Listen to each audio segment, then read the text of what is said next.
Então, crianças, eu estou gravando agora mais esse vídeo para explicar para você a nossa revisão de matemática. Observem bem, tá, nas minhas falas. Observem que vão haver questões que a gente não precisa fazer porque a gente não vai ser cobrado na prova. Então, a gente vai focar naquelas questões que a gente realmente vai precisar, tá bom? Então, preste atenção, vamos fazer devagar as revisões. Se você precisar, pausa o vídeo, volta de novo, tá bom? Quando se sentir seguro, completa, tá? Então, é isso. Vamos lá para as nossas páginas do livro para você entender a nossa revisão de matemática. Simbora! Então, gente, essa é a nossa revisão de matemática. As nossas revisões estão todas no livro, tá? Não precise buscar nada na escola, tá? Fiquem despreocupados em relação a isso. E a gente vai fazer aqui na primeira questão.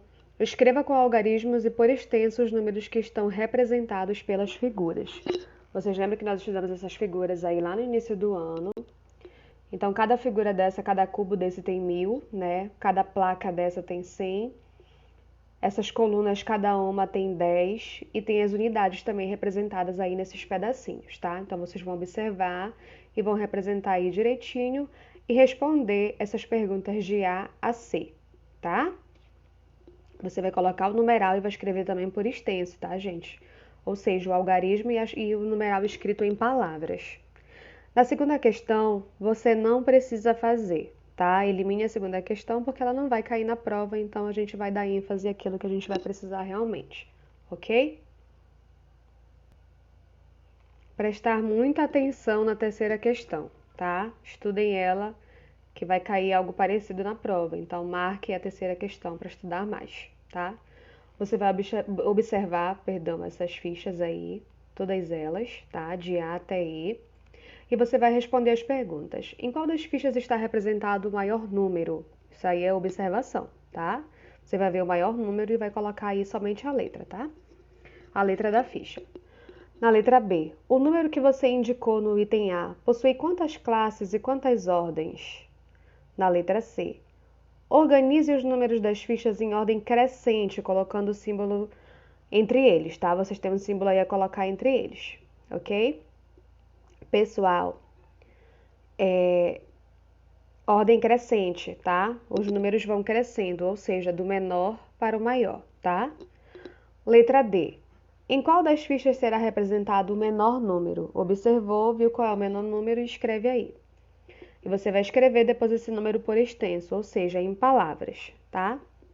A gente vai fazer aí agora essa representação que ela é do ábaco, né? A gente fez isso só no nosso teste, talvez isso não vá cair na prova, mas é bom você relembrar. Escreva o número representado no ábaco utilizando algarismos do nosso sistema romano. Lembra do sistema romano que a gente viu? Tá? E também do sistema egípcio, né? E também do nossa numeração normal. Então você vai escrever o mesmo número em numeração normal, no nosso sistema de numeração, né? Que a gente chama de números naturais, os símbolos romanos e os símbolos egípcios, ok? Na quinta questão, você vai observar essas fichas 439801 e vai responder o maior número possível, o menor número possível e o número mais próximo de 318.500, ok? Gente, a sexta questão não precisa fazer, tá? Porque não vai cair nada parecido na nossa avaliação, tá bom? Então a gente não precisa fazer a sexta questão. A gente vai seguir para a sétima. Na compra de um televisor, uma loja oferece as seguintes condições: pagamento à vista, tá? Na opção A. A opção B dá uma entrada e depois parcela o restante. E a opção C também, só que você vai ver em parcelas diferentes, né? Na letra A, você vai calcule quantos reais um cliente vai pagar se comprar esse televisor escolhendo como forma de pagamento a opção B e a opção C. Claro que o valor muda, né? Isso na prática, quando a gente vai comprar algo em uma loja, você paga à vista, você paga menos. Você tem sempre desconto. Se você vai pagar com uma entrada, tem também um valor em desconto. E se você vai pagar sem entrada, só dividido em parcelas, né? Você também vai ter outro desconto. Você vai fazer essas continhas aí, que a gente viu isso, e vão responder na letra B qual das três opções oferece o menor preço na compra do televisor, ok? E vamos seguindo. Foquei muito na oitava questão, tá? Gráfico sempre vai cair nas nossas avaliações. O gráfico abaixo mostra a quantidade de lanches vendidos por uma lanchonete nos primeiros 4 meses de 2017. Então, a gente vê aí os meses de janeiro, com 315, fevereiro, 379, o mês de março, 417 e de abril, 398, tá? Que foram os lanches vendidos, os números de lanches vendidos. E você vai responder aí na letra A qual foi o total de vendas realizadas nesse período, ou seja, você vai ter que fazer uma soma de todos esses valores para ver qual a resposta, né? Essa letra B, eu não vou pedir que você faça. Não precisa fazer porque não vai cair nada parecido na sua prova, então não precisa gastar tempo com isso, tá bom? Vamos seguindo. E vamos lá. Nona questão. Sem efetuar os cálculos por escrito ou na calculadora, responda as questões. Isso aqui é se você conseguir fazer o cálculo mental. Se você não conseguir, não se desespere. Pode fazer sim, tá? Pegue um pedaço de papel, um borrão, como a tia costuma chamar, tá? E faça os seus cálculos se você não conseguir fazer o cálculo mental. E agora a gente vai efetuar os cálculos de cada item e verificar se a resposta está correta, tá? É a mesma coisa da primeira parte da questão, você vai fazer aqui na segunda. Só que na primeira você vai tentar fazer só mentalmente e na segunda você vai fazer o cálculo mesmo. Na 10ª questão tem assim, eu coloquei essa questão bem parecida lá no teste de vocês, olha só. O acervo de uma biblioteca tinha 3.456 livros. Na semana passada a biblioteca recebeu uma doação de 827 livros e na outra ela recebeu mais uma doação de 751 livros. Quantos livros a biblioteca passou a ter depois dessas doações? Então você vai fazer aí, vai analisar de que é esse problema, você vai resolver o seu problema e não esqueça de dar a resposta, tá? Na prova só vai acertar toda a questão quem colocar o problema, feito o cálculo, que teve gente do teste que não fez o cálculo, não aceitei, coloquei como errado, tá? Se eu quero exatamente ver o cálculo de vocês, aí vocês me colocam só a resposta? Não pode, né? Preciso ver se você sabe fazer o cálculo realmente. Então, você vai fazer o cálculo e a resposta, tá? Cada um vai valer metade da questão, ok? Se colocar só o cálculo, só meio ponto. Precisa também da resposta, tá? E vamos lá. Uma loja de veículos vendeu um carro e uma motocicleta a um cliente. A motocicleta custou 19.600 a menos que o carro. Sabendo que o cliente pagou 27.590 pelo carro, quanto ele gastou ao todo nas compras dos dois veículos? Vai ter que raciocinar bacana nessa questão, né? Lembra do total, você vai fazer o total, que é 27.590, menos o valor, né, da motocicleta, que é 19.600. Aí você vai ver aí o seu resultado e você vai somar, né, tudo isso com o valor. Se desafiem, tentem fazer. Se não conseguir, chama a tia no PV que a gente dá a luz, tá? 12.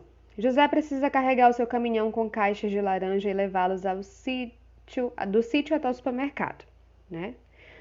Então, você vai completar os esquemas abaixo para determinar a quantidade total de caixas que couberam no caminhão. A gente tem aí um valor, né? Que só é a gente inverter aí e vai conseguir esse resultado. Qual é esse valor? Tente descobrir, tá? Questão 16, as expressões numéricas que a gente viu, né? Nós fizemos atividade sobre isso, a gente vai tentar agora de novo fazer na revisão, né? Estuda expressão numérica que isso vai cair na prova. Então, lembra da regra? A gente resolve primeiro o que está dentro do parêntese. Se não tem parêntese, você vai só repetindo, resolve o que está dentro do parêntese e depois resolve tudo devagar, ok? Seguindo. Então, olha só, gente, essa questão 14 não precisa fazer, tá? Elimine ela também e vamos lá para a questão de número 15, tá?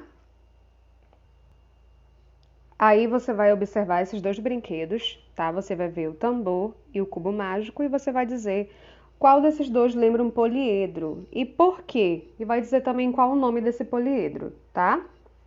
Na letra B, ela pergunta: o brinquedo que não lembra um poliedro, ele é semelhante a qual figura geométrica espacial? Eu tenho certeza que você já tem alguma coisa em mente aí. Você vai dizer qual o nome dessa figura que você está pensando, né? Essa figura que ela tem base arredondada e vai justificar sua resposta, vai dizer o porquê, tá? E para finalizar nossas revisões, a gente tem aqui a questão número 16, que é para você observar, tá? O Marcelo recortou essa figura ao lado e dobrou em lugares adequados para obter uma embalagem de papelão, tá? E aí ele pergunta, qual das figuras geométricas espaciais abaixo lembra a embalagem que ele obteve? Você fez essa figura lá na nossa atividade prática, né? Lá quando a gente foi colar lá aquelas figuras geométricas. Então você vai saber marcar certinho, você vai contornar essa figura, tá? Na questão 17 ele diz, em cada item escreva a quantidade de faces, vértices e arestas das figuras geométricas. É só pegar lá o que você fez, tá? O seu cubo, o seu paralelepípedo, sua pirâmide, tá? O seu prisma e você vai fazer, observe o número de faces, vértices e arestas e anote aí o número. É só ver na prática e colocar aqui, tá bom? E por último, a questão 18, você vai observar de cima, tá? Miguel viu o seguinte objeto. Se você quiser observar, você pode. Você tem essa figura lá no meio das quais você fez. E você vai marcar qual é ela, se é A, B, C ou D. Bom, meus amores, a nossa revisão vai ficando por aqui, tá? Fiquem com Deus. A gente se encontra amanhã para outra revisão, né? E a gente vai se despedindo. Que o Senhor abençoe cada um de vocês. Fiquem bem, muita luz e muita paz. E se cuidem. Até amanhã.